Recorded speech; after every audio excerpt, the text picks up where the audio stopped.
Greetings, travelers. I'm Josh. And I'm Kahi.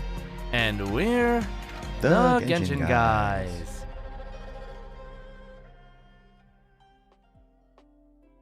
Welcome all. This podcast is for fans of Genshin Impact, the mobile game made by HoYoverse, also known as miHoYo. Here we talk about our opinions, experiences, and dreams about Genshin Impact. If you like our show, don't forget to subscribe on Apple Music, Spotify, or wherever you're listening to the podcast. So before we get started, Kahi, how are you doing today? Oh, I am doing fantastic. I am getting through a lot of stuff in like many games, catching up on a lot of shows, and we're doing a lot of work, like actual work and work outside of work, most like personal, like play work, but a mix of a bunch of stuff, family stuff. It's the holiday season. There's just a lot of things happening, and every moment I get to rest, I'm just either sitting there trying to think of, okay, do I want to watch something first? Do I want to play this? Because I know there's a lot of stuff happening here.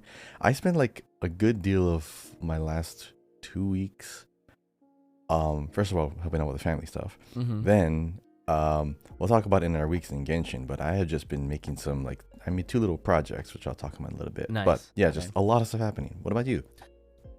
Yeah, I've been mostly focusing on work. I didn't actually get to mention the Genshin concert that I went to a couple weeks ago. So How did it go? it was awesome. So I met like so many cool people. I got to like see, on the big giant screen, a lot of the Genshin concert, like, what's it called? Like, I mean, okay, so in the Genshin concert, they show like scenes from the game while they're playing the music live, and it's really cool. My friend happens to know one of the people who played in the orchestra, who plays like, she was the only one, like this Japanese girl who plays like the Japanese traditional instrument, the koto. And koto. so I'm gonna meet her sometime in this month, and I'm gonna ask her about like being in the orchestra and what that's like. Maybe I'll have a special segment on that. But yeah, it was really fun. I don't want to talk too much in depth about it because I know that people are still waiting for it, like in Europe and stuff. So it's still gonna be a couple months before the entire tour is over. But once it's done, I do want to talk about my thoughts on it. But for now, just know that it was a really cool experience. So cool seeing so many people. I made a couple friends while waiting in line for merch, while waiting in line for just getting into the venue. But it was really cool. I met the voice actor for Goro, Corey Yi. He was there with my friend, who is a voice actor, nice. Who we've taken classes together. I met my voice acting improv teacher. I met the casting director for Genshin, kind of. That was really interesting. So, anyway. For English, right? For English, yeah. For the local, yeah, okay. The other thing I wanted to mention was, thank you all so much for everyone that shared their pictures from their Spotify end of the year wrap up that includes Genshin guys in the top 5, or like that was fun. Top 1%, top 5% listener. That's nice. Yeah, it's so nice. Thank you everybody. Kahi and I are super appreciative, and we're glad to have spent so much time with you and helped you get more Genshin in your day, or just give you something to listen to while you're working or doing something else. So, from the bottom of my heart, thank you so much. Kahi, any words? What a long, strange trip it has been. It's been fun throughout the whole thing. I mean, little hiccups here and there. Not too much drama, but like fun events, memorable events. But we've been doing this well over a year now. Yeah. I did not expect us to keep this going and this deep or this detailed for this long. It's a really cool project. It's really fun. To discuss this. I mean, it's a game that just keeps on giving. It's a gift that keeps on giving too, since we're in the season of gifting. Wow. This game, one of the reasons why I continuously play this game is that there's always something to do. There's always something new. Mm-hmm. There's always something interesting about it, in and around it. The community has started off weird and they kind of leveled off, and then now everything's fine, I guess. Relatively low there's drama other games, in the community there's itself. Other games pulling people away from Genshin, but people always come back for like the new stuff. It's a nice place to just come back and relax. Yeah. Mm-hmm. So even if I got more time to play other games in the meantime, you settle back into Genshin. You go in and there's even things that you can do repeatedly over and over again or the same thing. You get to do creative things in your teapot. You get to do like frequent events just for free stuff, and it's so full of content. A lot of people, if you have no idea what to do, honestly, like run in a direction, you'll find something. Yeah, you know, You like will find something to do. when I go play other games for a while and then I come back, like I always do dailies, but like when I go do other games for a little bit, or maybe I spend a whole play session playing a different game for like a couple hours, when I come back to Genshin, it's so comfortable. You know, it's so comfy. Like coming back to Right, Genshin, it's so like comfy. oh, this is the world I know so well now. And you know, to that note of being creative, and like even the combat system, I just there's still so many games that don't even hold a candle to Genshin's combat system. Like the freedom that you get to mix Yeah, elements. it's simple to grasp. Too. Yeah, it's really Very good. Like few button input. I'm more appreciative of it now than I think I've ever been. So, you know, Genshin is really special, and we're glad to have been able to share this journey with you guys. And of course, you know, looking back, we have the amazing community podcast that you guys made for us, which was like, it's just so I crazy to remember think that, about, yep. honestly. Like such a giving community, like just within, not even just the Genshin community, but within our Genshin guys community, which is really great. So like we have that, we have like all the events that have been going on in the server. Thank you all for helping out, for participating, especially the mods. Thank you all so much. And it's been really great. You know, it actually surprisingly gets easier as we go on. Like really, like the whole You get used to process. it, Yeah, yeah. you get used to it. The Muscle more memory. content there is, the more fun it becomes. And yeah, we hope to do more in the future. Like, you know, there was talks of us doing monthly. We were gonna do monthly live podcasts, or we were gonna like play more with viewers and stuff. But just like life stuff, we made that difficult. You know, obviously I moved and a lot of things happened, but you know, there's still hope for that kind of stuff in the future. We'll see where it goes. But thank you all so much for Evolving being a part of it. content. Yes, we will evolve our content as need be. So I just wanted to thank everyone for that. Thank you so much. Now let's introduce today's topics, which is our weeks in Genshin, Genshin news, the 4.2 Archon Quest discussion, the Furina story quest discussion, and the community discussion question, followed by one last wish. Before we dive into our topics for today, I just want to give another shout out, as always, to our Discord. You know, I just mentioned a bunch of stuff about our community. Most of that happens on the Discord. So if you're not already a part of that, come join us. It is really, really great in there. Yeah, like just the kinds of ideas that we get from our community and the things, the interactions that we have are just really fun and very memorable. So if you want to be a part of that, join the Discord. The link is in the description. The other shout out I want to give is for my meetup group that I started here in Los Angeles. So if you want to come out to Factory T-Bar, which is like this awesome boba place / arcade, that also has ping pong and karaoke. It's a really interesting place. At the same time? At the same Ping pong time. and karaoke? Yeah, at the Wow. same time. It's called Pingyoki. Never mind. Okay, so it's really great. It is free to join, and we basically do stuff like who's voice line or quizzes and stuff like that, but in person. So really fun discussion.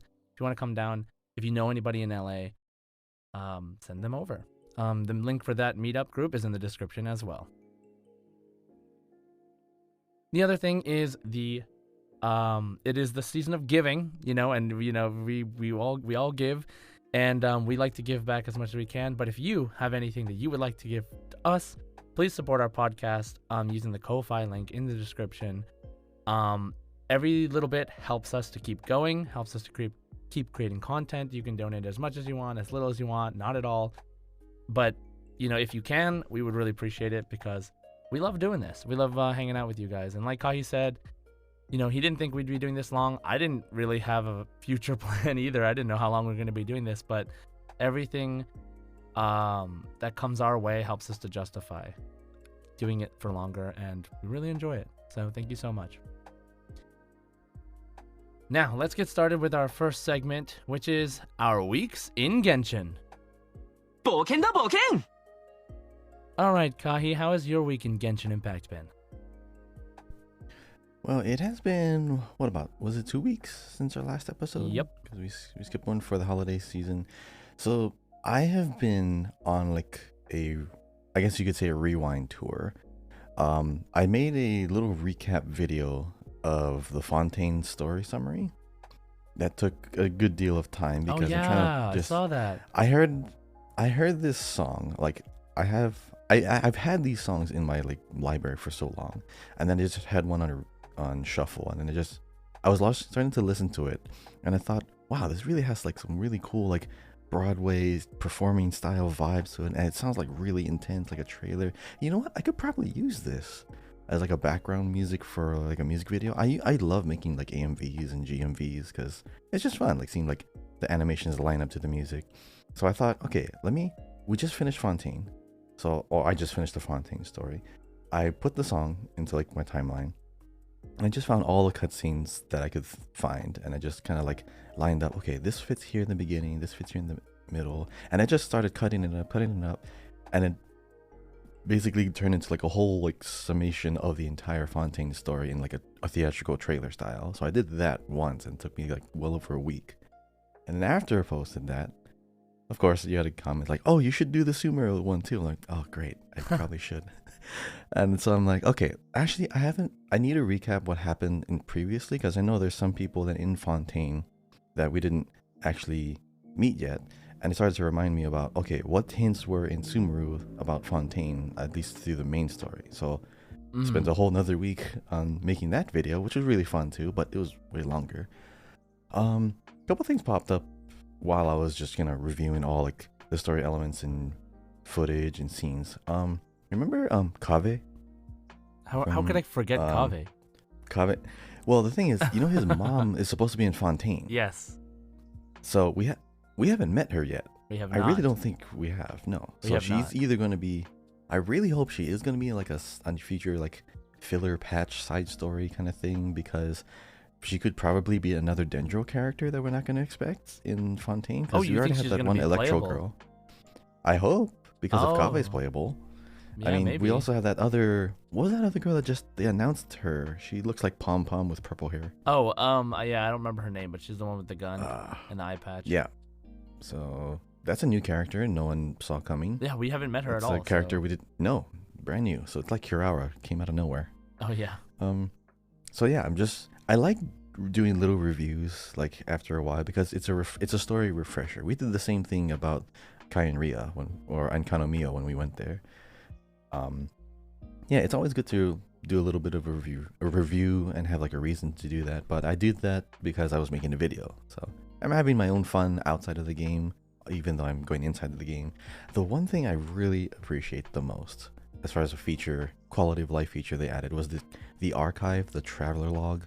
Every voice line in order for every story is in there. Yep. So that's how I got like all the voice lines for like the video, and it's just so easy. You just you read it, you say, "Oh, that's a cool line. I'll record that," or you just take a screenshot of the conversation, and then you can use that for references later. It's for any lore enthusiast. If you're fairly new to the game, keep in mind that in your menu, there's under archive, there's like traveler log. Keep that in mind. If you forget what happened, if you like to skip the quests or the scenes or anything just to get to the next part of the game because you can't play everything all in one sitting, go back and just kind of read it up. If you're a lore enthusiast, definitely you're going to love this. If you're planning on making content, perhaps, there's a lot of stuff you can make content about. So, or if you just want to use a voice line for like a ringtone or something. Yeah. There's someone on Reddit who made that like feature has been there for like ever.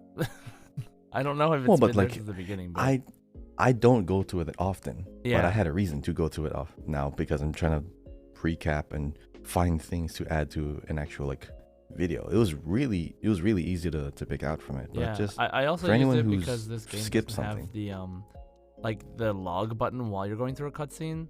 So if you accidentally skip a text box and you don't, you can't scroll back. You can't scroll back. There's no like log like there is in some other games. You can't actually see the travel log until you finish the quest or until you finish that part. Of course, it doesn't work for like event quests and stuff that are not listed there, but for the main story, if you wanted to look at it again, you can. Otherwise, the wiki also has all the voice lines, but it's really nice that it has it in game, in some capacity. Yeah, so I've been just making little creative projects outside the game, but that's occupied most of my time. I finished a story, I did some of the events. I didn't finish up the most recent one, but Yeah, just a lot. I had a lot to throw on my own plate for my Genshin play sessions. What about you? What have you been up to in Genshin lately? Well, I forgot to mention this in my week or whatever, but I'm kind of sick right now, so I don't know. Maybe you can tell from my voice for those of you that are used to me. Little bit, But little bit. but yeah, I haven't actually been playing Genshin very much. Like I haven't really. I've been working. I've been trying to focus on work stuff a lot. I Yep. have I still have to do the freaking like Honkai quests and stuff. Like there's so much backlog I have for live games that I I need to kind of finish gave up before on the event. Honkai Story. Oh really?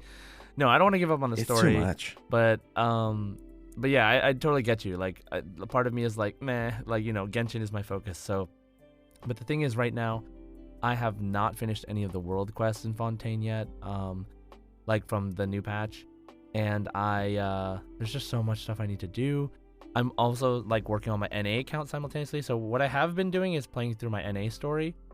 I kind of just like press it, and then. I do the quest, and then when the cutscene starts, I put it on autoplay, and then like so it's just playing the cutscene in English because it's my first time experiencing a lot of these stories in English, and then I'm playing Honkai on my phone, so like because just trying to be efficient because I've seen the story, but hearing some parts of the story in English definitely help the more obscure things stick. I would say like Yep. because playing it in Japanese is great. I speak Japanese, but like it's a lot of jargon, a lot of Genshin words, and playing it in English is like, oh, okay, like interesting. Like I don't know why it never clicked that way for me before. So yeah, definitely, English is still my native first language. So even I do like seeing the difference between the Japanese voice acting and the English translation because sometimes I do pick up different things. But yeah, I think this game is it's good to play in English if you're an English speaker, if you want the story to stick more. I think it just happens out that way. Yeah, Unless you're especially for Fontaine. yeah, exactly. Yeah, with Especially all for the Fontaine. origins. Unless you're just really, really good at processing what you're reading, even though there's like other sounds around going on, like Japanese words or whatever.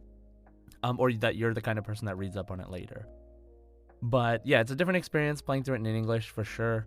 But other than that, like I have pretty much just been doing dailies. Like just signing on, doing dailies, and getting off. So I haven't really been focusing on anything. I did get my Furina to level 80. I'll try to work on getting her to 90 on my Asia account. But I did get Furina since the last time we got this podcast. I got Furina on my NA account, which is great because that was my goal. Oh, thank you. So I got Finally, Furina. yes. So Furina and Rise. So Risley is the only character I have on my NA account that I don't have on my Asia account. I don't have Risley yet. But I have him on my NA account. So I really wanted Furina so that I could have Furina with Risley so I could do free stuff. And I think because Furina is really important, that's why I got her, like for exploration, for she's a good like addition to most teams. I am gonna try to save. I think I'm gonna try to save to C6 the character on my NA account and still continue to try to get all the characters on my Asia account. I was thinking it'd be really fun to like save up to C6 Skirk if Skirk became playable, which is like way in the future. We have no idea. We don't, but like, and if it's not Skirk and like someone else comes out, or like maybe even like by the time Arlecchino comes out, maybe I'll go for multiple constellations. But for now, I'm just gonna save. If I feel like the character doesn't bring enough to my account, which is like lacking characters, then I won't even consider getting them on my NA account. But I thought it'd be really fun to like build up what characters I do have on my NA account, like the ones I don't use on my Asia account, like Fremine or like I don't know, Sayu. Like I was just thinking of like leveling up characters I don't usually use. So to get like two different games, you know what I mean? So I'm not like playing because I have Yoimiya and Dia super leveled on my NA account. I have both of their signature weapons on my NA account. So I do use those two. But other than those two, all the characters I would probably level up are kind of different besides like the typical, what's it called, like the international team or whatever. But I have not even attempted Spiral Abyss yet. So yeah, it is what it is. But anyway, NA account, working on that, but not really playing much, not really progressing much otherwise. But hopefully I'll be able to play. I'm almost to AR 55, so we can do co-op soon, like world level Oh, 8 there you co-op. go. So I'm gonna need a lot of help, guys. So, Yep. yeah. So definitely I will post in the Discord if we want to do some co-op. I'll probably Save your stream. flowers. Someone will need them. Yeah, and I'm saving up a bunch of fragile resins because I just want to like burn through them, just like leveling up my characters. So yeah, we'll see how it goes. But otherwise, that's our weeks in Genshin. Let's talk about Genshin news. Okay, in Genshin news, there's actually not that much in the past 2 weeks. There was Kaching's birthday. There was a bunch of birthdays. There was Kaching's birthday on November 20th, Risley's birthday on November 23rd, Sucrose on November 26th, Kaya on November 30th, Ganyu on December 2nd, and Nilu on December 3rd. So that's a lot of birthdays, you know. And other than that, I think there wasn't really much big news. I think there was like a behind the scenes for the song that debuted in the story, in Furina's story. So on the Genshin Impact YouTube channel. Yes. So they showed behind the scenes of how they did the live action stuff, which is really cool. They don't do a lot of live action. Oh, did you watch it? I didn't watch YouTube it yet. channel. I saw a little bit before. I saw a clip of it before I was on my break and then went back to work. I forgot to continue it, but yeah, they don't do a lot of live action things at all on Genshin, other than their live, symphonies.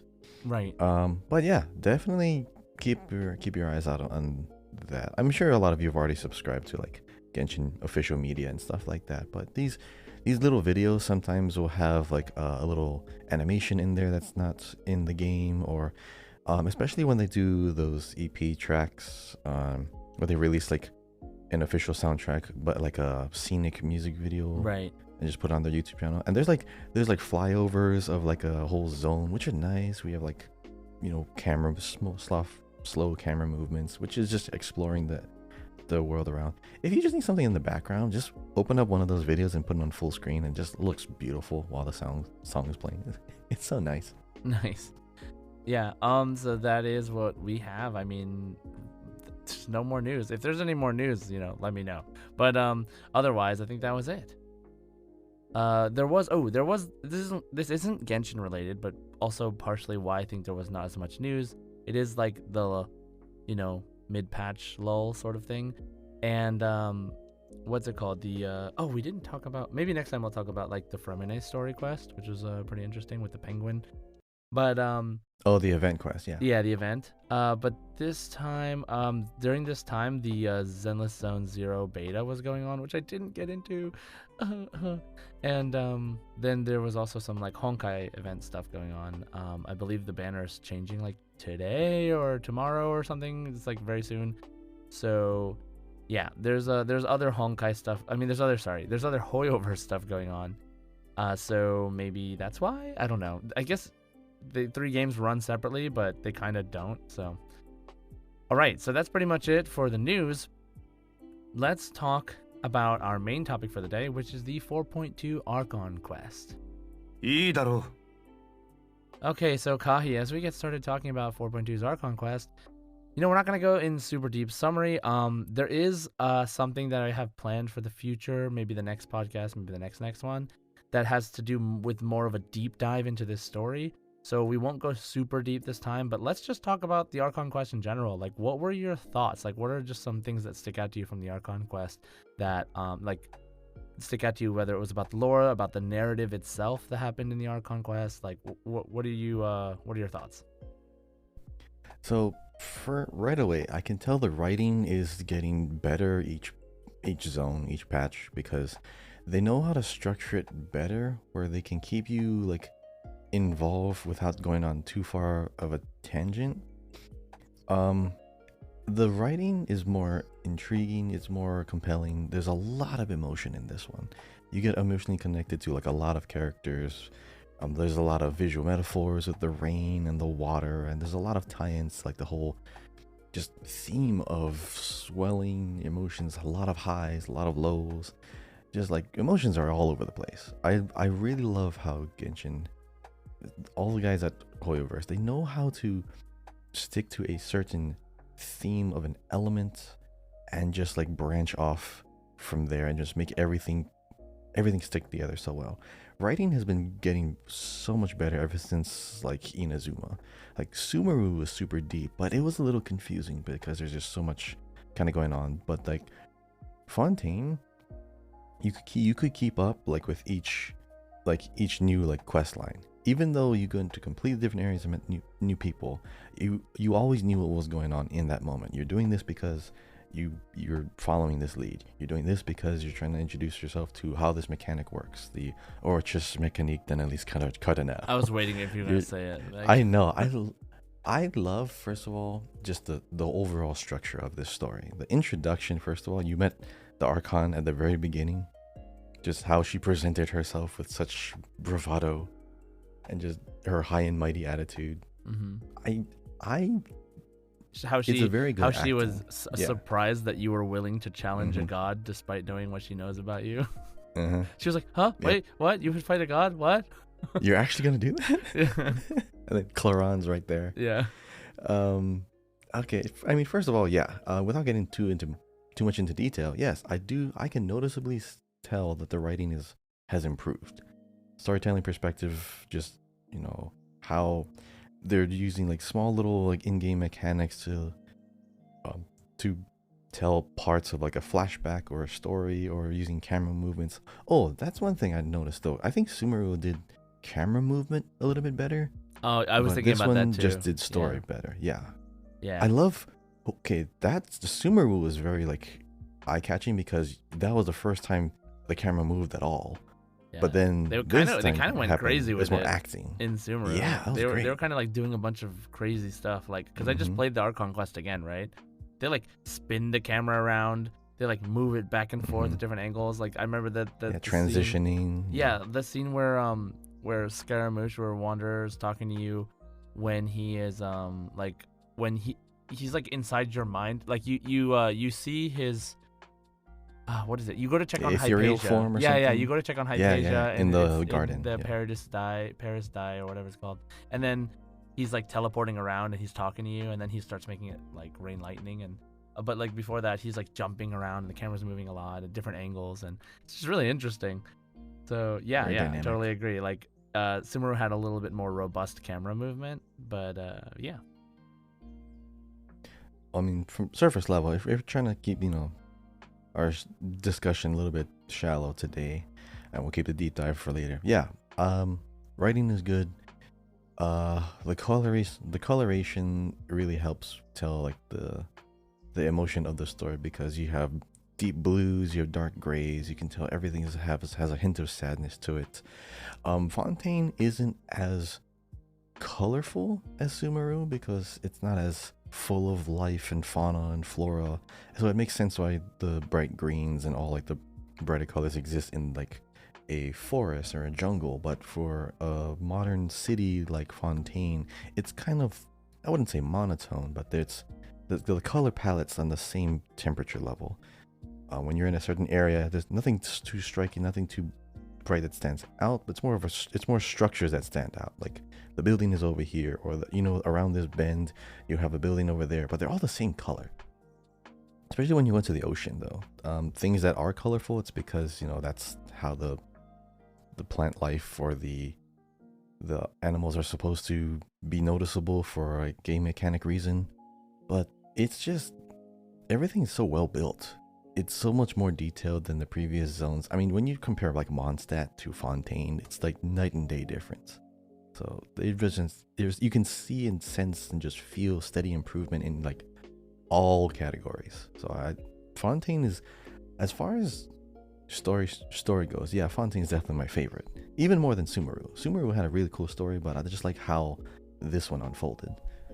But what about your first impressions about this? Like, what's any moment stood out to you, or anything that you noticed about how they told this story?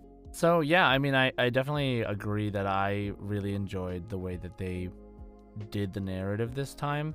The way that they introduce kind of the truth behind Fontaine, and they man, they go really deep in the lore in terms of like what happened to the the original dragons of Teyvat and how the throne works of the person who is in charge of the elements, The and how authority. Celestia stole that power and that authority, from the dragons, and how she can like kill her own divinity, all this stuff. That's so crazy. It's like, it's really a lot of information, first of all, but it was very dramatic. It was, and it the way they presented it, I think it would be kind of harder to present it in such a dramatic way that actually makes sense. So I think it was really well done. Now, it was still kind of confusing, obviously, but we're not supposed to know all the answers yet. Now my favorite part, well, I mean, pretty much like my favorite part was like all of the Skirk stuff. So, I mean, I loved Furina's new story, character. but that whole reveal of Skirk, and then the fact that I literally thought we were gonna get her for like a second, and she was gonna like jump back into the void, but we got to like just chat with her for like a long time. And even after the story, New Valette explains that he stayed after we left, and he chatted with her for even longer. And that's when you find out about the Gnosis having the descendants of the remains of the third descender, and basically that he gives the Gnosis to Arlecchino and like all this stuff. It is really interesting Packed. that they're Jam-packed finally with a lot. well, it's interesting that they're finally leaning into the part where a lot of us, especially the people who are really interested in the lore of the world, a lot of us have been waiting for. Like, They're breaking out of the world, yeah. What is really happening, right? Like, what is really going on? What is Teyvat? How did it come to be? Who are the powers that are in control, and how are they in control? And this where whole are they in power, the grand scheme? right? And this whole power from beyond the world or whatever. How does that come into play? Just so many really cool revelations and things. I mean, they answered a lot of questions. They gave us a few more, but I think they answered a lot more questions than they actually gave us this time. Or more than obviously- confirmed too. Like, suspicions confirmed. of, is this world fake, or are there gods higher than the other gods, and what's going on with Right. the elements? What is the Yeah. where's the descenders? Right. The Gnosis, what the heck? The Gnosis is made of what? Yeah, I want to go into that more eventually. There's a really good Ashikai video about that. About her explaining like the theory and the things that were confirmed behind like the Gnosis, and man, it is intense. There's also a video by Wei that's also really good, that I recommend watching. I think I shared it.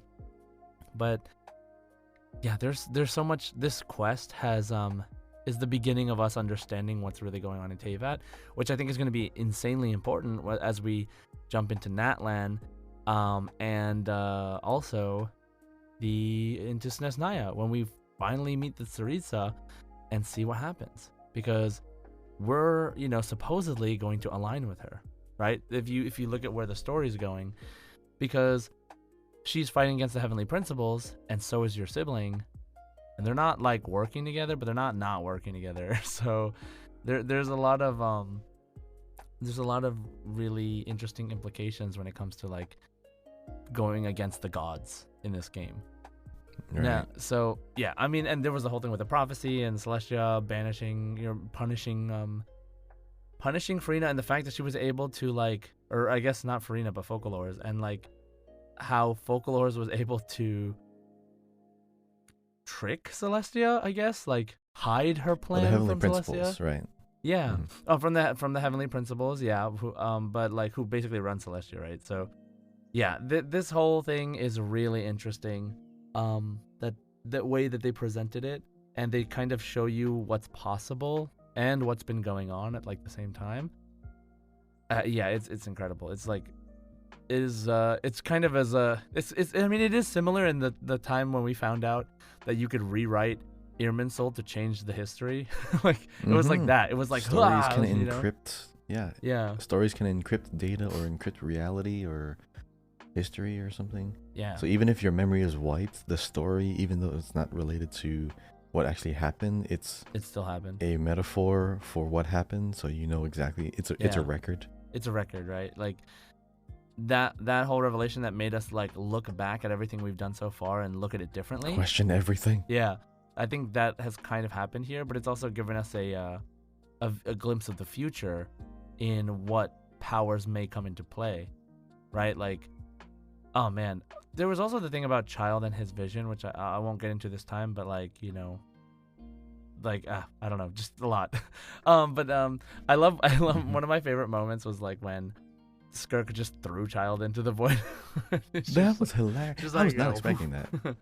Wait, so he's gone again? yeah, He's just no, not she here. just yeah. Oh, he's you know, quote unquote back in Snezhnaya resting up, which is what Oh, was he said fell by out of the abyss or something. yeah. Oh well, maybe they brought him there, Is that a but wormhole? Or well, remember I like don't know. the abyssal energy can like travel through time and space and Oh, right, yeah. right. Okay, So yeah, probably a portal then. so what was your like biggest question that came out of this? So, okay, the authority, the whole word authority is kind of important, of course, but when at the end of the story, when Neuvillette Nervalet. re-inherited Neuvillette. I love how that one Melusine says Neuvillette, Yeah, and then Neuvillette. everyone says Neuvillette. So Neuvillette, Monsieur Neuvillette, he inherits his authority over Hydro again.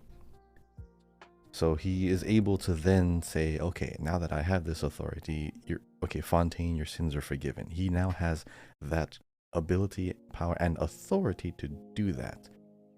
Ever since that Winter's Night's Lotso trailer came out, you know what I'm talking about? Yeah, The Harbinger trailer. Harbinger introduction trailer.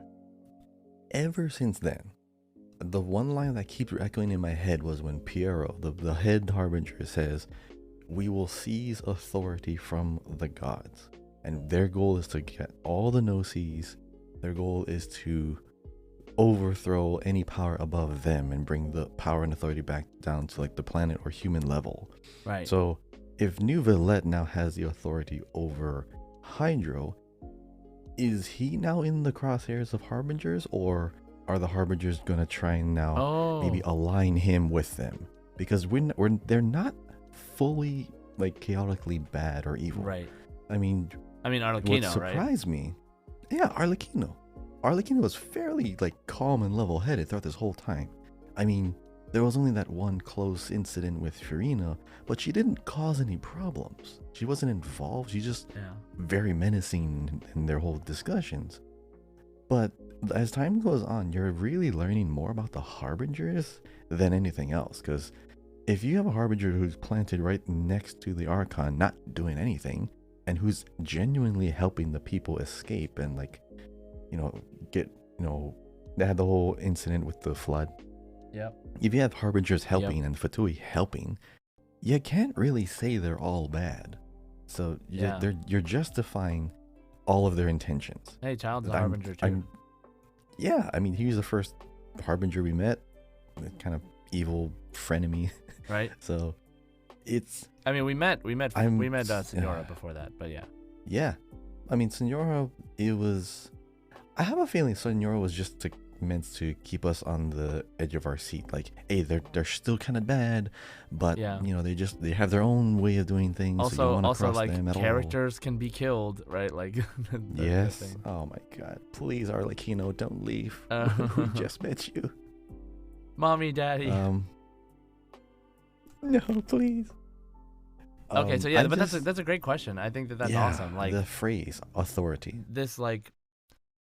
This whole, because like does the Tsaritsa want the authority for herself, or does she want it away from them? Which means that if Neuvillette has it, is that part of her plan? Is that okay? That's like, okay, that's one away from the heavenly principles and it's given back to this world. Or is she like, no, I need to go back and take it from Neuvillette later, right? That's what you're saying, right?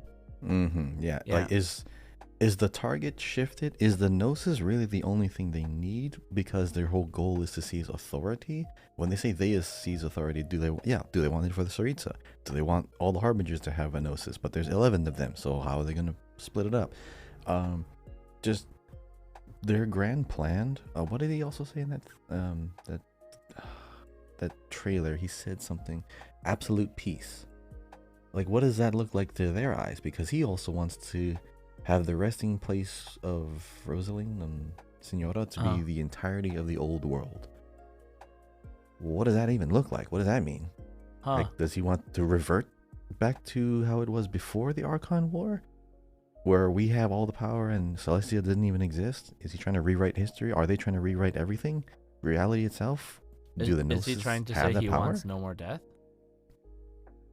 Possibly. Maybe something in the old world is better than the current world. Because remember, Kai and Ria was like the best city in the world, like the best civilization, and then the gods came in and crushed it. So Right. it's kind of the story of Atlantis at this point. Because what do they think? In lore, in the mythology, they thought the gods were jealous of Atlantis and sunk it. Right. It's kind of what happened with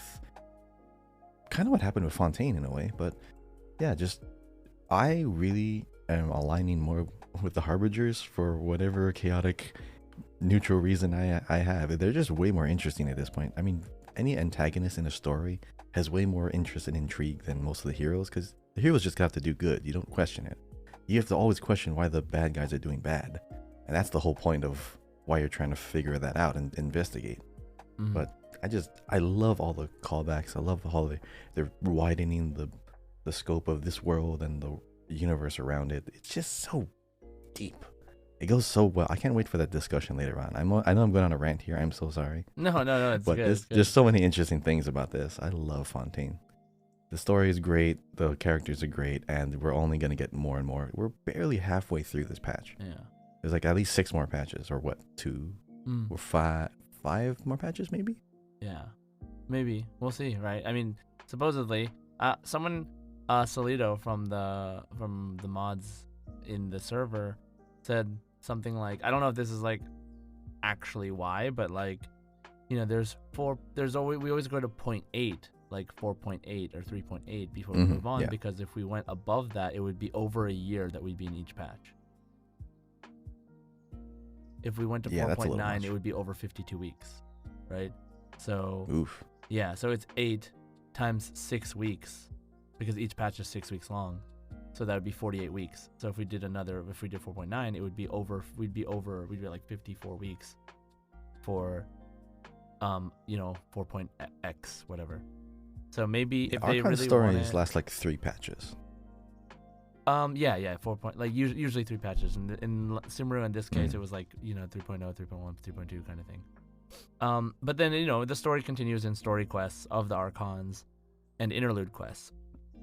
So, but yeah, we'll see. Like, they can always change it up. There's no reason they have to follow the pattern they've been following up until now, but that's just how it's been. Now, for my biggest question is, how powerful is Skirk and Skirk's master? Because like when we're struggling against the whale, you know what I mean? The freaking whale. It's huge. Yeah. And then even after Nuvalet got his authority back, couldn't beat it. Right? And then Skirk comes in and just like, I don't know, makes it small and then throws it in the portal and then throws Child in there and then goes like, hey guys, what's up? Like, you guys are clearly strong enough for me to talk to normally. And that was really funny. But yeah, like talking about her master and how powerful. Sertologi, I think. Yeah, and how I think powerful it was they in are. Sertologi. It's just like, it opens up questions again of the Hexen Circle, how powerful they are, or like, what are they doing? That's like a whole nother layer of very powerful individuals that we still have 0 tabs on. There's still Alice, there's still Gold, right? Rhine-Daughter. There's Sertologi. There's N. N. They go by letters. Yeah, right? there's N. There's H. Who we talked to N again. Please let there be an L. Right? Please let there be an L. Please let there be an L. That'd be great. That would be hilarious. Wait, why? L? From Death Note? What does that have to do with anything? It's just one letter. I don't know. Okay. I wonder how what their take on L is. Yeah, it would probably not going to be related to Death Note. Kahi, come on.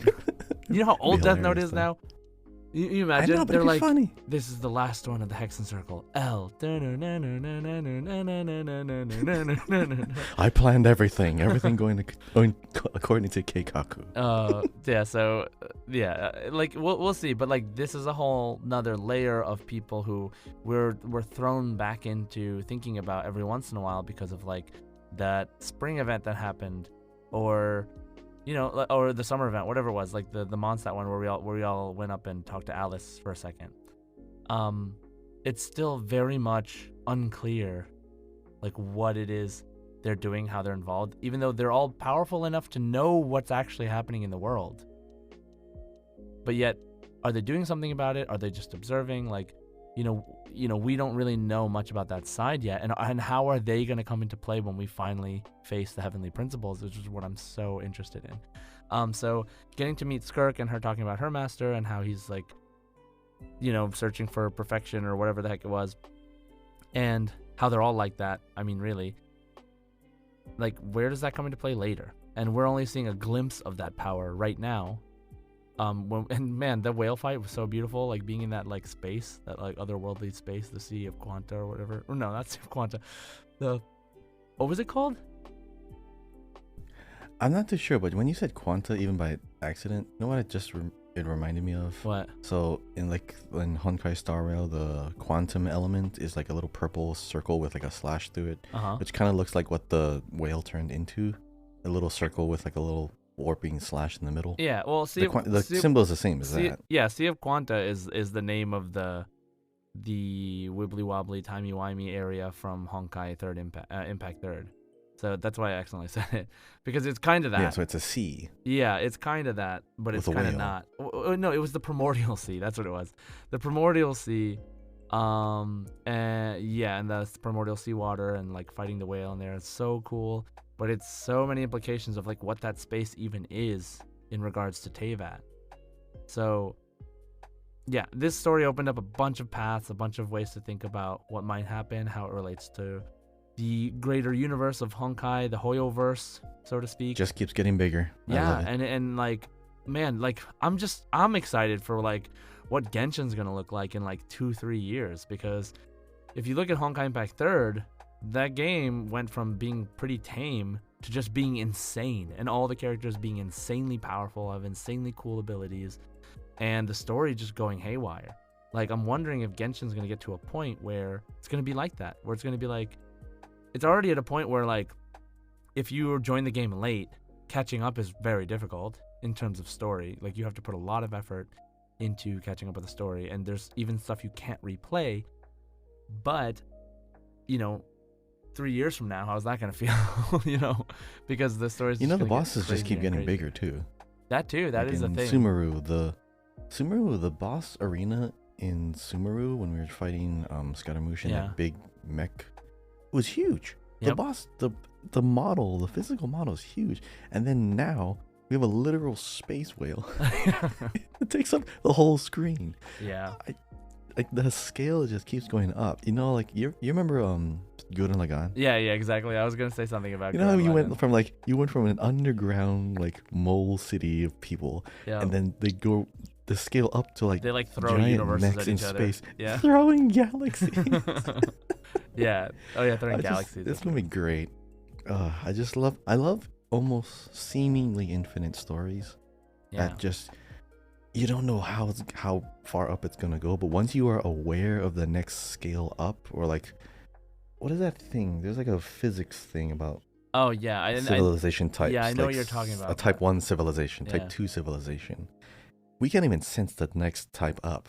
Yeah. But we know they exist because of the forces that are right now in science. Yeah. It's the same theory of like with aliens and stuff, right?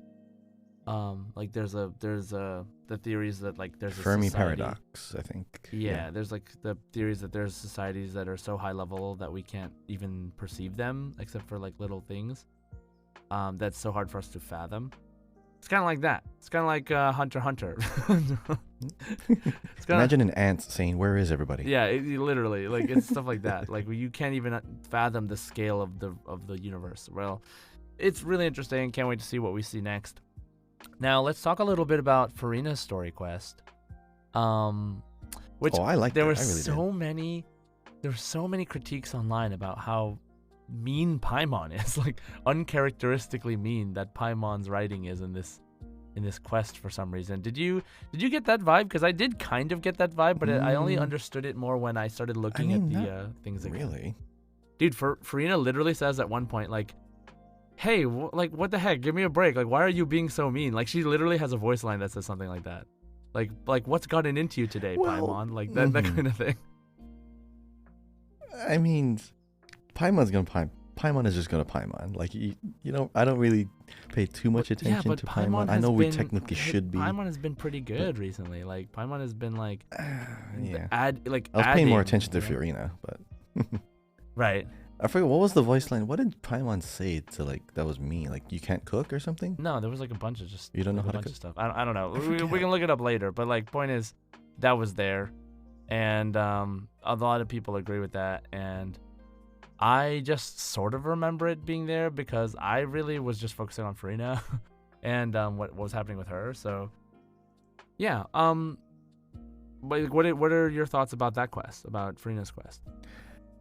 I like how it began because you start off and she's immediately like, "Oh, hi, what's up? How you doing?" Like, okay, this makes sense because go of make some what you macaroni. just went through. Yeah. I'm gonna make some macaroni. I'm gonna be living in this small little ringy dingy apartment that you never went into, which I'm super annoyed that you couldn't. We could go. We can go to go Baiju's. into like Mona's house. You could go into Mona's house at one point, right? Or her did little we go apartment inside? thing. I don't think so. Like once, like briefly. You saw her shelves and her books, and it was a mess. I don't remember, but I know we could go in Baiju's house. Mm-hmm. Oh yeah, you could go into Baiju's. Well, that was like was it his house? Oh yeah, it was. Oh, it's his like place, his office, the place, yeah. But he has like, Yeah. I don't know. Maybe, does he sleep there? I don't know. Okay. Well, I know his story. You went to like another house that it was related to like one of his patients. But Right. anyways, like for Furina, I'm surprised you weren't able to see like where she lived. I mean, I guess you didn't really need to like, you know, impress the whole part about her not being a god anymore or like an Archon. I mean, anymore, I think the implication part was that like the whole her trying to cook for herself thing and it not going very well was kind of like yeah, that was enough. the struggling god, right? Like Yeah. the struggling ex-god, sorry. She sounds so calm and mellow now, which is it's kind of a break from that high and mighty attitude that she was putting on, and it's not her real personality at all. That was the act. Yeah, which But we know she now. can finally rest from the act. Yeah. I like how we get to see more of her real personality, and she knows when to put on like the act only on stage. She finally gets a time to just chill. I mean, I can relate to that so hard because like if you're working, putting on that face, and then you come home and like, oh my god, please don't talk to me. Service just, with a smile. I just want to rest. I just want to chill. Yeah. I like this character I guess because I can relate more. Agreed. Compared to all the other ones. I mean, I can kind of relate to Raiden Shogun sometimes. Oh but, yeah, you're right. You know, like because of like our jobs, like before, like we can kind of relate to Furina, huh? In that sense, I never even thought about it that way. Because like you can see that perspective so easily because you know like you're in that kind of position. You have this much like I guess power and authority you could say, but you also have to make sure that you're guiding how the people are going to be reacting to you, which also kind of helps out with the goal that you're trying to get to. I'm trying to be vague. Yeah, I got you. Furina is a character that has such a wide variety of emotion. She's a good emotional range. The voice actress for in English, Amber Lee Connors, she has amazing range. So because she also played Fossolor. Yeah, and she had to play two characters, and she had to have two personalities, like three personalities. That is skill. That is talent. So major props to Amber. That is a performance. And her character story is all about a performance. And she's like, nope, I am not gonna act. I took a hard line. I am done with that. Do not. And of course, she broke the rule. Right. It's nice that she still has that skill in a way, but she's like, I guess I'll use this for like once in a while kind of thing. She's not going to be all like sulking or like moody and depressed right now. The people still revere her. The people still like her. but she's now she's more of a well-known actress at this point. So she still has still has a place in high society, but just financially in dire straits and needs, which we can all relate to, of course. So Most of us, anyway. I like this character.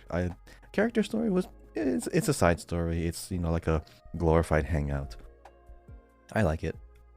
Speaking of hangouts, I think my favorite.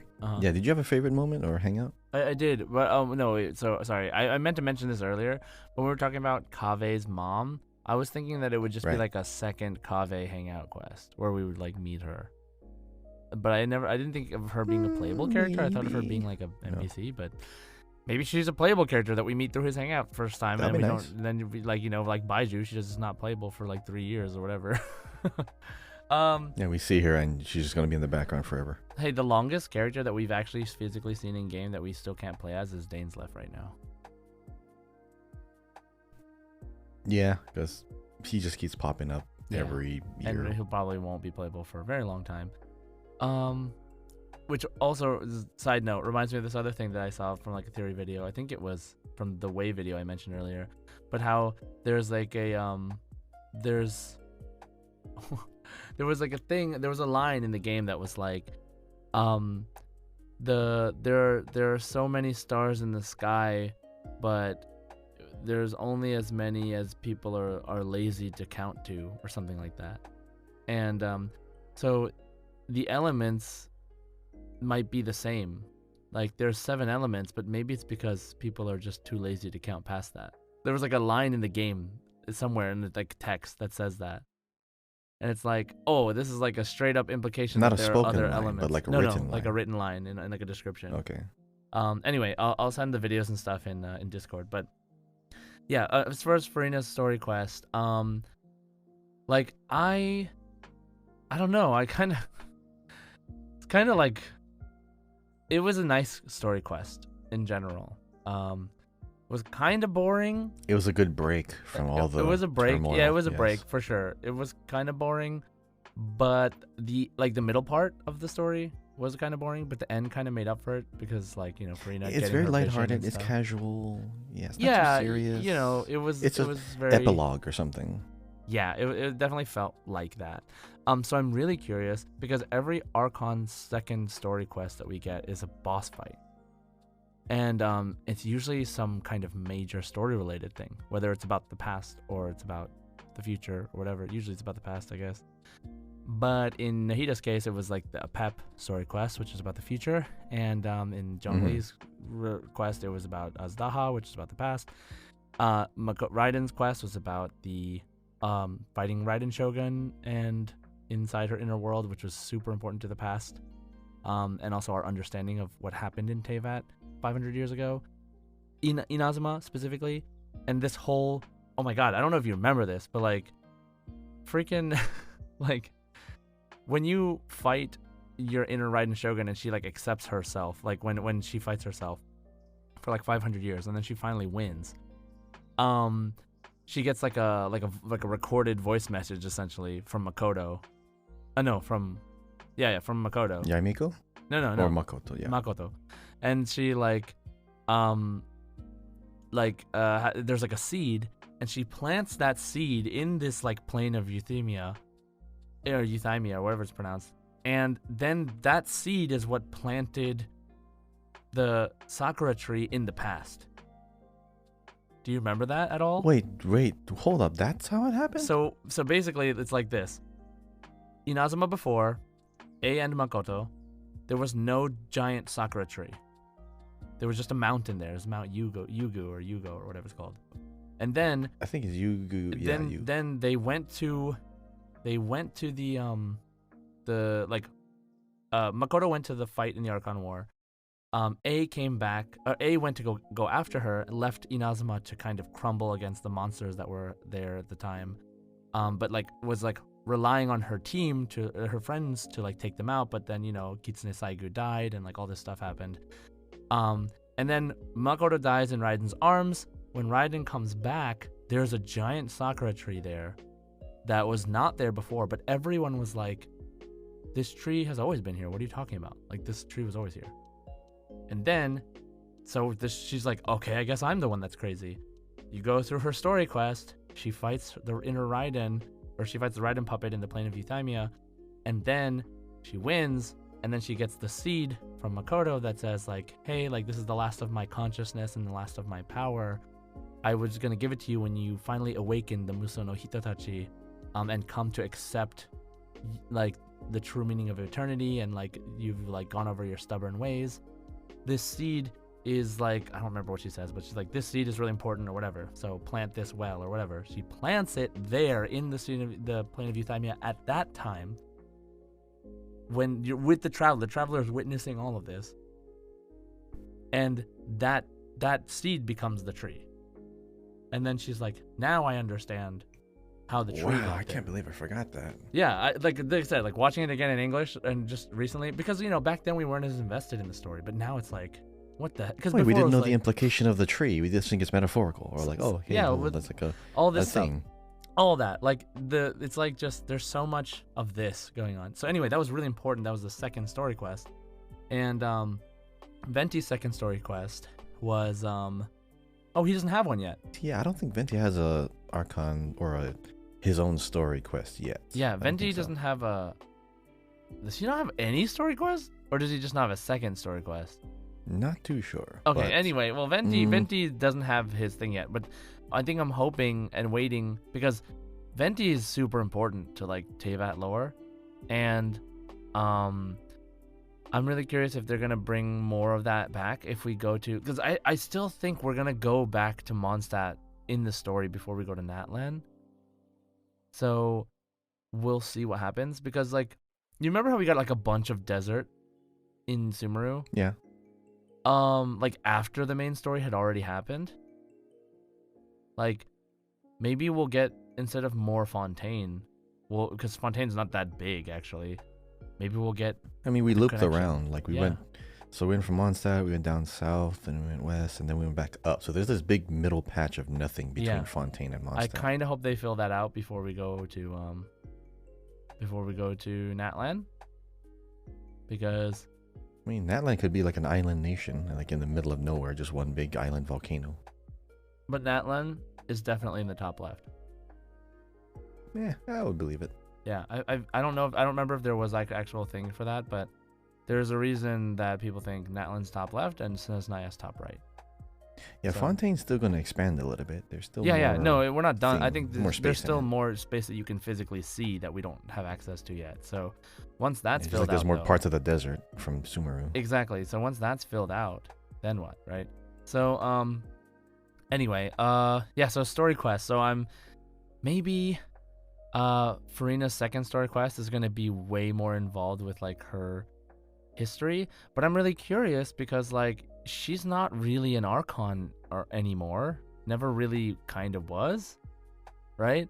And figurehead, and then she got a vision. She got the first vision, by the way, that was issued by Nouvelette's authority as Hydro Dragon Sovereign.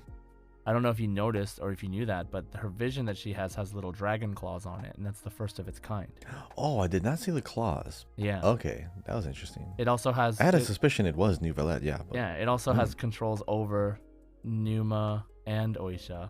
So there is a part of me that thinks it's very possible. Oh, no, that's right. If a new character gets a vision from now, it'll be because of Nouvelette. But if we meet any new Fontaine characters that are Hydro that got their vision from before, they won't have the ability to control both Numa and Oisha. So the funny thing is, when that happened in the story, I was like, wait a second. So is my Nouvelette going to be able to control Numa and Oisha too? Wait, hold on. Sijuin already has a Hydro vision pre... Yeah, like pre-Nouvelette. Pre-Nouvelette. Yeah. Okay. But think about it. I thought like he would new playable Nouvelette should like get a new power. Wouldn't that be interesting? I guarantee you, Nouvelette would give a vision to a Melazine. Oh yeah, for sure. I mean, come on. But maybe we'll get a 4-star Melazine. I still don't know if Sijuin's going to be a 4 or 5. I think she's going to be a 5. I think she's going to be a 5 too. But All right. Well, let's see. So yeah, so that's like her story quest for me was like kind of whatever. The end was good. It was cool that she got a vision. We got to see her. Obviously, I love her character in general. I love how, like you said, the range of the acting is a Yeah, big part of she it. grew Where on me. Wasn't she, impressed at first, but there was a reason, there was a whole and I episode where saw you the were like, "I'm reason. not gonna Yep. get her." Remember? Yep. I'm sorry. Yep. Sorry, past Yeah. self. So I always had an interest in her because she was so over the top ridiculous that there had to be something way more deeper to her character. So I was like holding out because, people hated the way she acted I first, like so the I'm like, reason. that's the Yeah. point. Yeah. So If I didn't like the reason, I wouldn't like the character. But the reason is yeah. completely justified. So Yeah, I well, love it. that's why I was holding out. I didn't say I liked her, that she was like my favorite character, but she was growing on me because you can tell there's more to her story than like her being this character. And now that we know the story, it's like, oh my god, it makes so much sense, right? So, which was a cool part of the narrative of Fontaine, was that they they they give you hints, like they do drop you hints, right? But like with the whole, remember the double Furina thing, like how she has like her inner self, they did that on Yeah, the completely eye. on purpose because that is her, not that is her true self versus the acting version of herself that's out in The front. duality. Yeah, and so that was like a distinct, there is another Furina inside, but it wasn't the implication of the god of her divinity, but it almost implies that in a way as well. So it's really interesting. There was just a lot of foreshadowing at the beginning, so I was like holding out for Furina. I was like, she's gonna be really interesting. I can feel it. And now You know everybody that loves her. meme? You know that meme where he said inside of you there are two wolves, like one is this and the other one is this. Oh yeah, You remember seeing that?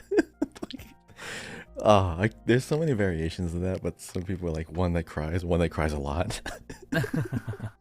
Yeah, I exactly. love seeing that. Yep. So Um, yeah, everyone has a reason inside.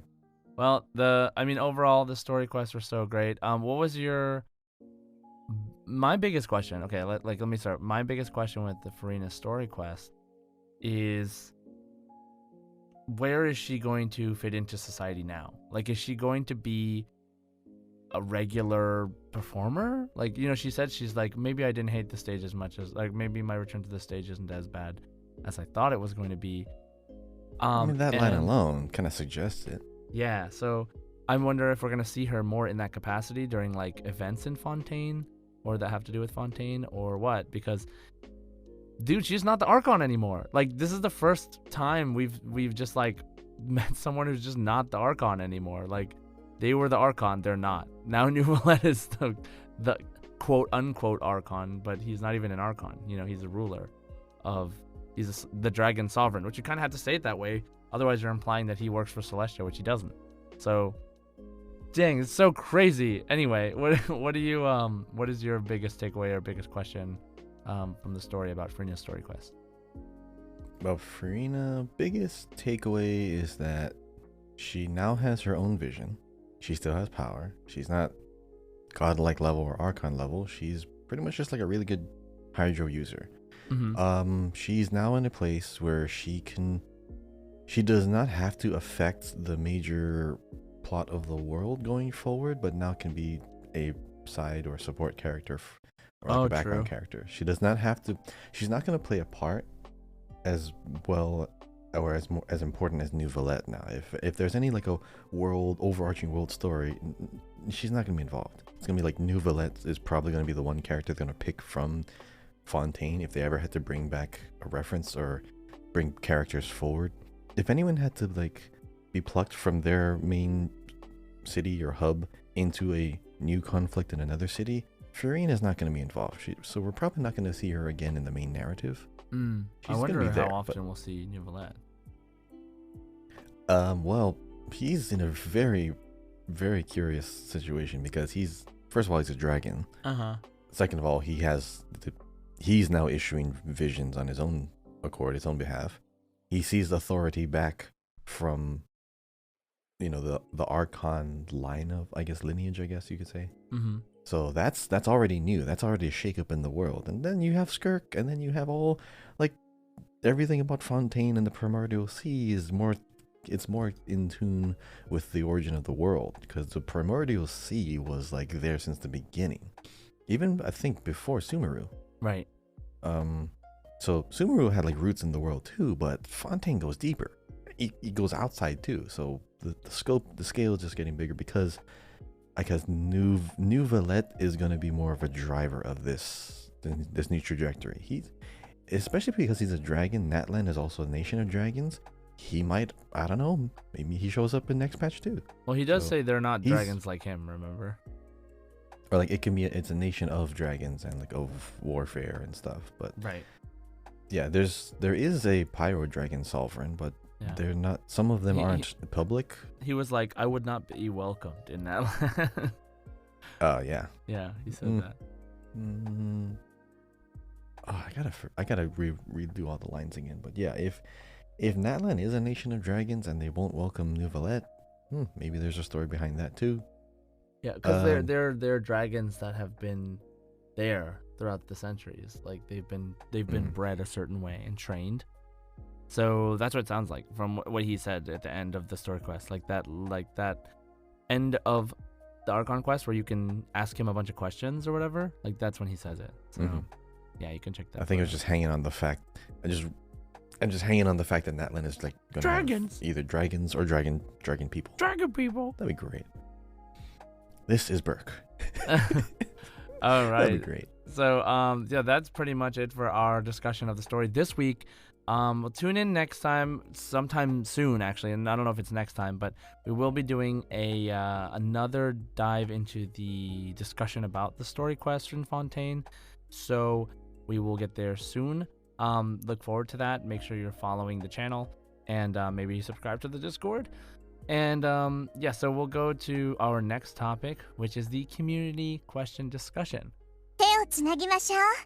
So last week's question, or last podcast episode's question, which was, what was your favorite part of the 4.2 story quest, including the Archon Quest and Furina's story?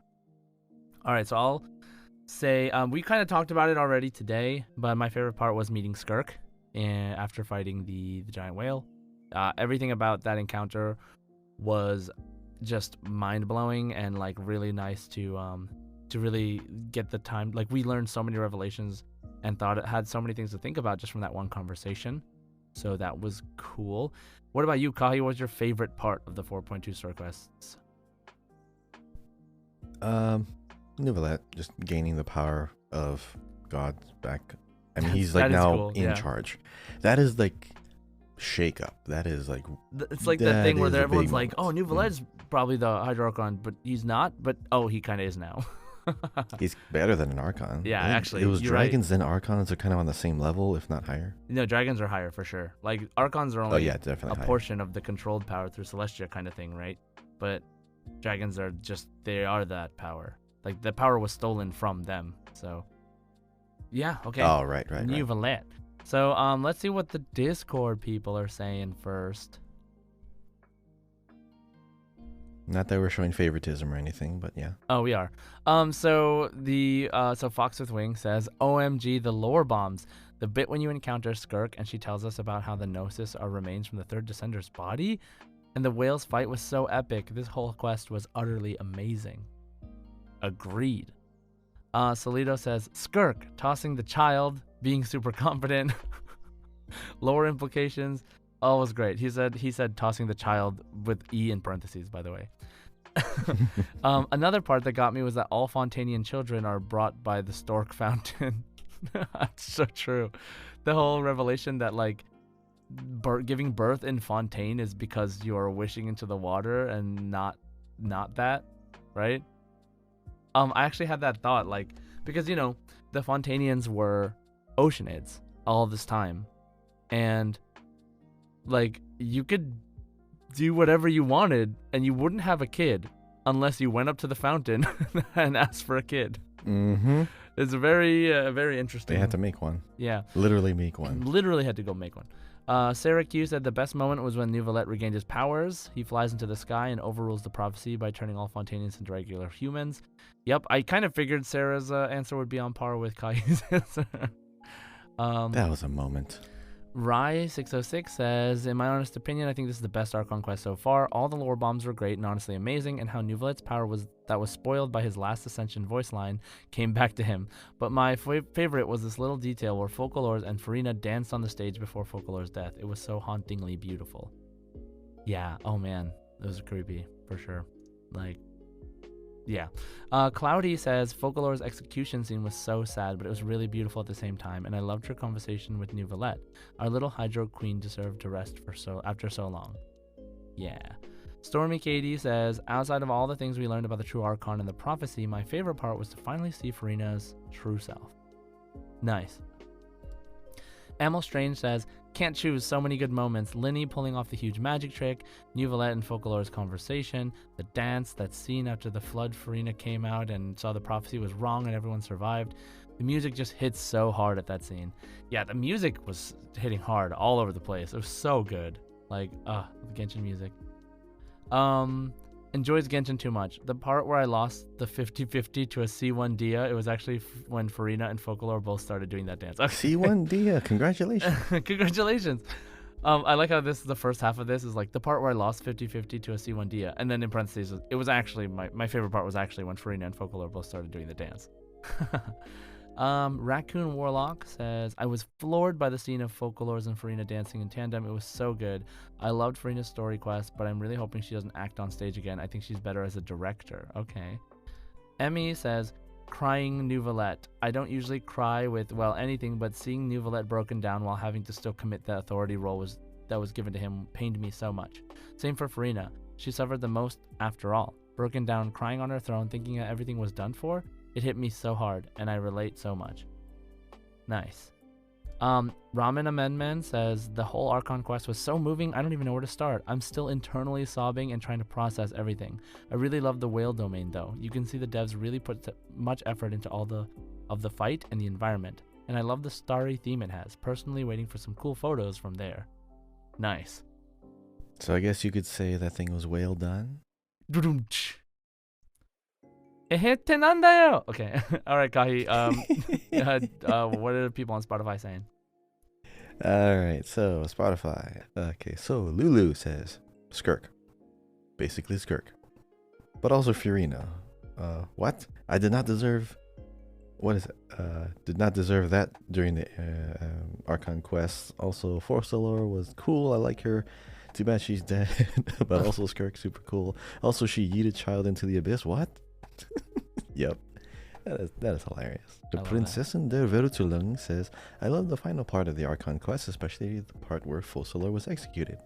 The Archon quest was so good, I hope the anime will be just as good if we ever get some new announcements. Yeah, it was like, what, a year and a half ago? Mm-hmm. That Ufotable me helping out. Next, Game Boy 404 says, I'm only in Sumeru right now, so I can't say anything. Oh, Game Boy, please. It's so good. We hope you get there. Spoilers. Aiden says, I love figuring out that Focalor was a different being than Furina all along, and that Furina was pretty much a normal human. Also, the music during the narwhal fight is intense and awesome. Yeah, that was super unique, because it kept cutting in and out. And you had the vocals, and you had the dubstep, and then you had oh man, it was great. Next up we have Hari, who says, Furina's trial. Oh my gosh, my mouth was agape the entire time. What on earth? This story is so unexpected and detailed. Yeah, you can easily tell the storytelling in this game is getting way and way better. Kamisato Jr. says, still haven't done it, lady.exe. Well, it is a long story. Take your time, smell the roses along the way. Just enjoy the ride. Christina says, walking in the opera house as Furina. That way of storytelling feels very interactive. Yeah, you get the first person, or technically third person perspective. That's nice. Next up says, Shalin says, Focalor's execution and dance, Furina's complex character, and Furina's song in French. That song was great. I like listening to that. As a native French speaker myself, it made me happy to hear an entire song in French in the story. So Shalin is French. Nice. What is the word? Enchante? Enchante. I don't know what that means. Enchante? Enchant. It's like a way of saying hello. I don't know. Enchante. Ashante? Like it's like bonjour. I- Enchante. Oh. Why don't you just say No, because bonjour? Kaya said it. No, because Kaya said it. Why in the don't you just story say when he met bonjour, Charlotte. Kahi? There's all kinds of like European languages that you can use. It's European. Fontaine, it's all of them. The entirety of Europe has more than one language, not just What? French. It's Since also when? like there's multiple languages in Europe. I know, I'm just kidding. Okay, anyway. Come my on, Kahi. goodness. Come on, Kahi. All right, I've been all to right. Europe. Have you even been to Europe? No. Yeah, okay. Okay. Not yet. Next up. Not yet. The Quiet Gem says, favorite moment. The one when Neuvillette forgives the sins of Fontaine and turns them into real humans. A bunch of emojis with heart eyes. Best cutscene yet. Also, I really love the cutscene with Furina's play in her story quest. Yep. Pretty much. This finale was a great finale. And Meloni says the exaction of Fossilor. I think probably meant execution, but okay. The exaction of Fossilor. Sorry to call. If it was intended, I'm sorry, but like if I'm thinking you might have meant execution, but okay. Yep, and that's all of our Spotify responses. So, next up for our next episode, the question is: what is your biggest story or lore-related question that has yet to be answered in Genshin? And I guess this could also mean like it wasn't presented in a main Archon quest or storyline yet. Maybe if there's like a book or some kind of like item lore tab or something that might have answered it, but something that hasn't been presented front facing yet to everyone. Yeah, just something we don't know. Mm-hmm. Yeah, so what is your biggest story or lore related question that has yet to be fully answered and presented in Genshin? Nice. So, yeah, make sure you, if you want to answer that question, hop on the Discord, answer on Spotify, check it out on YouTube, any of those things, and we will possibly be able to read your answer by the next podcast. All right, let's go into our last section of the day, which is One Last Wish. Kahi, are you ready? I'm loading up the game right now. ワクワクする事件が間もなく起きる。そんな予感がするよ。 Nice. What are you gonna wish on, huh? Character-wise, I think I'm good on characters. I might need some equipment. I might need some weapons. I am definitely saving up for Natlan characters, because unless someone comes along in Fontaine that, like, you know, Skirk or Arlecchino, if they are released in this region, oh man, I might have to spend something. I think myself, I'll go for the, I'll just roll on the weapon banner, because why not? I don't have Sino or Ayato's weapon, so, yeah, I'll just go for it. I have Sino and Ayato, so I'm good there. Let's see, weapon. You know what I just realized? What? I actually have both weapons, but I Holy forgot. crap. But you don't have No, 'cause Sino I and got Ayato, the right? staff. No. Ah, okay. If I already have the weapon, wait. Who's using the staff? Oh, I gave the staff to Zhangling. That's right. Oh, interesting. Wait, but Yeah, you don't she's holding have it. Sino or Ayato, right? No. Okay, you know, because I skipped Ayato twice already. I'm gonna try for Ayato. Do it. I have 42 wishes. Let's make it 41. Okay, wish 1 incoming. And it's blue. No. Sorry, Ayato. Do you know like around Looks what like your pity sister's you're gonna on? keep your weapon. I think I stopped at the 10 pull with Furina, so I'm like 6 or Oh something. yeah. I'm very not high pity either. All right, I'm gonna hope to get the Haran Geppakufutsu or the Staff of the Scarlet Sands. Let's go. I'm at very low pity, so just one fateful wish. It's blue. Dang it. One of these days I'll remember to save my pity for this. All right. Sky Rider Sword. Nice. Okay, well, that wraps up the show for today. We will always be looking for feedback. So if you have any feedback for the podcast, make sure you go into the Discord and go to the podcast feedback section and post there. Otherwise, thanks everyone for listening. Thank you for a great year of all your support, and let's end this year with a bang. As always, thanks for listening. If you have the time, please leave us a comment and a review. We'd really appreciate that. Don't forget to subscribe on Apple Podcasts, Spotify, wherever you're listening. Follow us on Twitter at Genshin Guys Pod, or me at JSide Gaming, Kahi at Kahiao, Kahiyayo, who's also Kahiao on YouTube, and my Twitch at twitch.tv/JSide. So, once again, Ad Astra Abyssos. Hoshi to Shin o mezase. Enjoy.